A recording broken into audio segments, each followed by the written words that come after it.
क्या आपने कभी सोचा है कि जब इंसान के पास भाषा भी ठीक से नहीं थी, तब उसने आसमान की तरफ देखकर पहला सवाल क्या पूछा होगा? शायद वह सवाल ईश्वर के बारे में नहीं था, वह सवाल डर के बारे में था। आज हम जिसे धर्म कहते हैं, वह हजारों साल पहले किसी किताब से नहीं, बल्कि यह कहानी शुरू होती है डर और जिज्ञासा की उस संगम से, जिसने इंसान को घुटने टेकना सिखाया। आज हम उस सफर पर चलेंगे जहां इंसान ने पहली बार ईश्वर को पुकारा था। आज हम इतिहास के उन पन्नों को पलटेंगे जिन्हें अक्सर बंद रखा जाता है। इतिहास की किताबों में तारीखें होती हैं, लेकिन धर्म के जन्म में एहसास थे। हजारों साल पीछे चलिए, कल्पना कीजिए एक ऐसे दौर की जहां न कोई मंदिर था, न मस्जिद, न चर्च। इंसान प्रकृति के रहस्यों के बीच अकेला था। शुरुआती इंसान के पास विज्ञान नहीं था। उसके लिए बारिश एक चमत्कार थी और बिजली एक श्राप। जब आसमान से बिजली गिरती थी तो उसके पास कोई साइंस नहीं था समझने के लिए कि यह घर्षण यानी फ्रिक्शन है।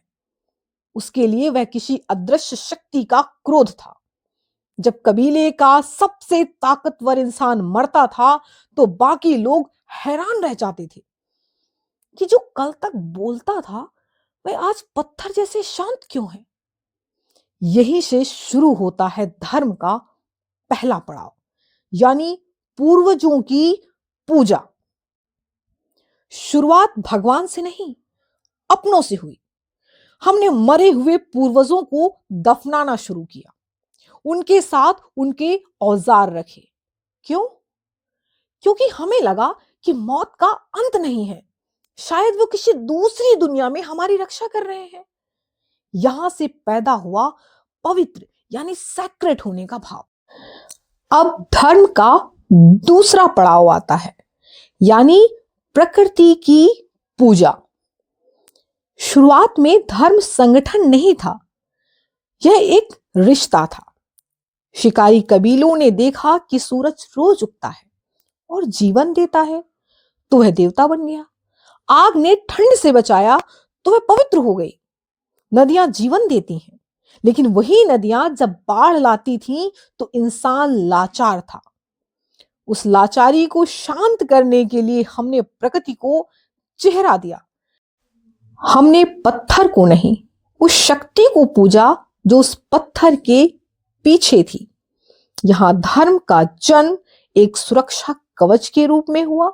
इंसान ने सोचा, अगर मैं इस शक्ति को खुश रखूं तो शायद मैं जीवित बच जाऊंगा। और फिर शुरू होता है धर्म का तीसरा पड़ाव, यानी सभ्यताओं का उदय और समाज के कुछ नियम। जैसे जैसे इंसान ने खेती शुरू की और बस्तियां बसाई, एक नई समस्या खड़ी हुई, अनुशासन की। हजारों लोगों को एक साथ रखने के लिए सिर्फ कानून काफी नहीं थे। यहां धर्म ने एक नया रूप लिया। हम चलते हैं मिस्र यानी इजिप्ट के पिरामिडों की तरफ। मिस्र के पिरामिडों को देखिए। वहां राजा, जिसे फराओ कहा जाता है, राजा को ईश्वर का अंश माना गया। क्यों? ताकि कानून का पालन डर से नहीं, बल्कि श्रद्धा से हो। सरल शब्दों में कहें तो धर्म ने इंसान को अब तक तीन चीजें दी: अनजान सवालों के जवाब, दूसरा अकेलेपन से मुक्ति यानी समुदाय, और तीसरा अनुशासन का एक ढांचा। अब सवाल यह है कि यह सब हुआ कैसे? मनोवैज्ञानिक रूप से इसे एजेंसी डिटेक्शन कहते हैं। हमारे पूर्वजों के लिए झाड़ियों में होने वाली सरसराहट सिर्फ हवा नहीं थी, उन्हें लगता था वहां कोई है। जीवित और निर्जीव के बीच के इस अंतर ने ही आत्मा के विचार को जन्म दिया। समाज शास्त्र की नजर से देखें तो धर्म एक सामाजिक गोंद यानी सोशल ग्लू की तरह काम करने लगा। और यहीं से शुरू हुआ एक नया टर्निंग पॉइंट, यानी दार्शनिक युग। ईसा पूर्व 800 से 200 के बीच दुनिया में एक अद्भुत बदलाव आया। यह वह दौर था जब इंसान ने सिर्फ डर से नहीं बल्कि तर्क से सोचना शुरू किया। भारत में उपनिषदों के ऋषि बुद्ध, महावीर, चीन में कन्फ्यूशियस और यूनान में सुकरात, ये सब लगभग एक ही समय में हुए। यहां धर्म ने कर्मकांड से निकलकर स्वयं की खोज यानी सेल्फ रियलाइजेशन का रास्ता पकड़ा। अब धर्म सिर्फ यह नहीं था कि देवता क्या चाहते हैं, बल्कि यह था कि एक अच्छा इंसान कैसे बने। अभी आपने जो बात समझी, अब उसे थोड़ा और गहराई से समझते हैं। यानी धर्मों की उत्पत्ति को मुख्य रूप से 3 श्रेणियों में बांटा जा सकता है। पहला, नेचुरल यानी प्राइमल रिलीजन्स, जो प्रकृति के साथ जुड़े थे, जैसे आदिवासी संस्कृतियां। इनका आधार था कृतज्ञता और डर। दूसरा, धार्मिक रिलीजन्स, भारत की धरती से निकले धर्म, जैसे हिंदू, बौद्ध, जैन, सिख इत्यादि। इनका मूल धर्म यानी कर्तव्य और ब्रह्मांडीय व्यवस्था पर आधारित है। यहां ईश्वर एक जज नहीं बल्कि कण कण में बसा एक तत्व है। और तीसरी श्रेणी है अब्राहमिक रिलीजन्स, मध्य पूर्व से निकले धर्म, जैसे यहूदी, ईसाई, इस्लाम। इनका केंद्र एक ईश्वर, उनकी दी हुई किताब और एक पैगंबर या संदेशवाहक है। यहां धर्म एक अनुबंध की तरह है, ईश्वर के आदेश को मानना ही मार्ग है। आप इसे ऐसे समझें जैसे नियमों की एक किताब।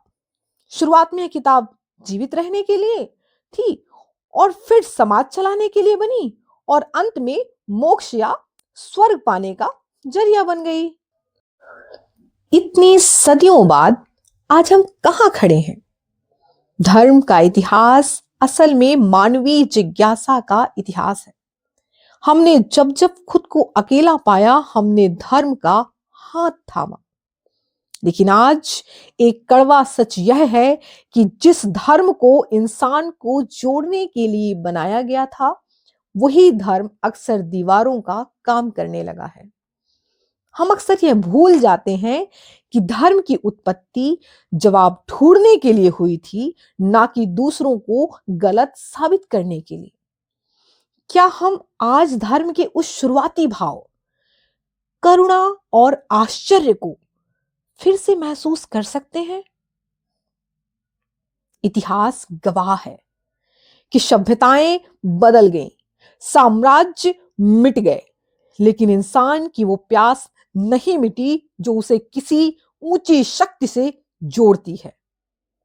धर्म चाहे जो भी हो, उसकी असली सफलता इस बात में नहीं कि उसे मानने वाले कितने हैं, बल्कि इस बात में है कि वह एक इंसान को दूसरे इंसान के प्रति कितना संवेदनशील बनाता है। सोचिएगा जरूर, क्या आपका विश्वास आपको दूसरों से अलग करता है या आपको पूरी मानवता के करीब लाता है?